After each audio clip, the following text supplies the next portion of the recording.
Yohan readily एक reporter है, British reporter, सफेद है, वाइट यूरोपियन, उसको भेजते हैं अफगानिस्तान में तहकीक करने के लिए तालिबान के बारे में। वो सारे तहकीक करते हैं और पूरे टाइम वो नकाब में रहती है, हिजाब में रहती है। एक बार कैमरा गिर जाता है और उसका राज फाश हो जाता है, तो तालिबान उसे पकड़ते हैं, 6 दिन तक उसे कैद करते हैं।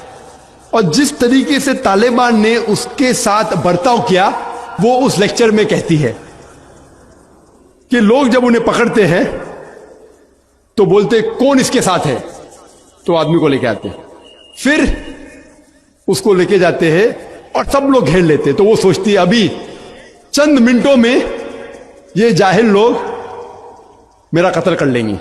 शायद हो सकता है क्या 10-15 तालिबान मेरा बलात्कार करेंगे, उसके जहन में ये सब जा रहा है, सोच रही हो सकता है कि मुझे झाड़ पे से लटका देंगे। वो एकदम डरी हुई होती, 1 घंटे तक लोग उसे घेरते लेकिन कोई भी सामने नहीं आता। वो सोचते अभी मेरी मौत, अभी मेरी मौत। 1 घंटे बाद एक अफगान औरत आती है और उसके जिस्म की जांच पड़ताल करती है। फिर उसे पता लगता है हां ये लोग समझते हैं कि मेरे पास हथियार है। वो इतना तेज में आती है, अगर उन्हें मेरे से पूछना चाहिए, हथियार में बोलती नहीं है। 1 घंटा तक के मैं तड़प तड़प के मर रही हूं कि ये आज मुझे मारेंगे। वो तेज में आके क्या करती है, अपना स्कर्ट उठा लेते, देखो मेरे पास हथियार नहीं है।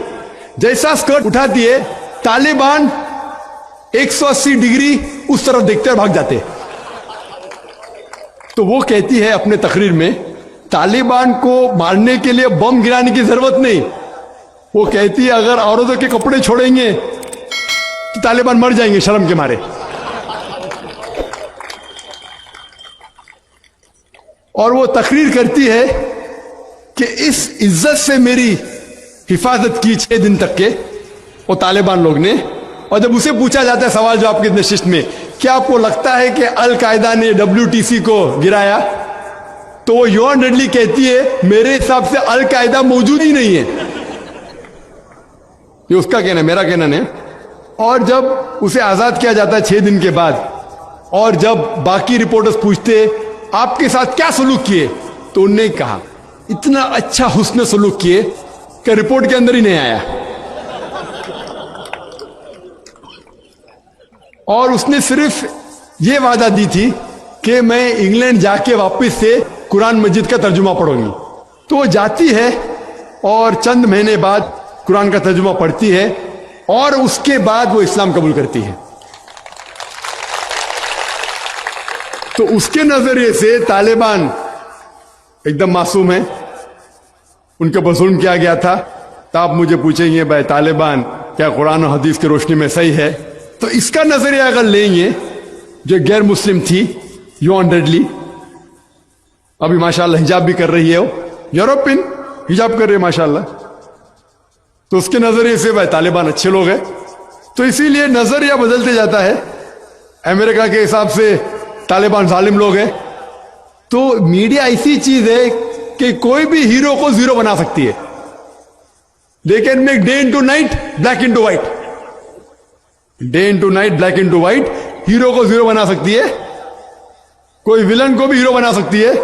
तो इसीलिए कुरान मजीद में अल्लाह ताला फरमाते कोई भी चीज आपके पास आती है उसकी तहकीक करो तीसरे को पहुंचाने के पहले। तो इसी बुनियाद पे मैंने कहा था, क्या नाम है, ओसामा बिन लादेन को जानता हूं ना, यहाँ क्या हो रहा है पता नहीं मुझे, अफगानिस्तान भी मैं नहीं गया हूं, लेकिन ये रिपोर्ट के जरिए ये पता लगता है कि ये जो अमेरिका कर रही है अपने मीडिया के जरिए, ये शैतानी हरकत जो गलतफहमी फैला रही है, उसकी सजा तो इंशाअल्लाह उन्हें मिलेंगी। इसीलिए मेरे नजरिए से जॉर्ज बुश नंबर 1 टेररिस्ट है, आपको दुख होगा।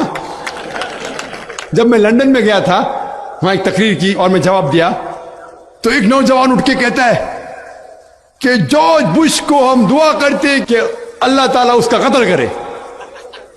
तो मैंने कहा मैं तो ये दुआ नहीं करूंगा, मैं तो ये दुआ नहीं करूंगा, क्योंकि अल्लाह के रसूल ने जो दुआ की, जो सबसे ज्यादा दुश्मन इस्लाम के खिलाफ जो थे मोहम्मद सल्लल्लाहु अलैहि वसल्लम के दौर में, दोनों का नाम था उमर।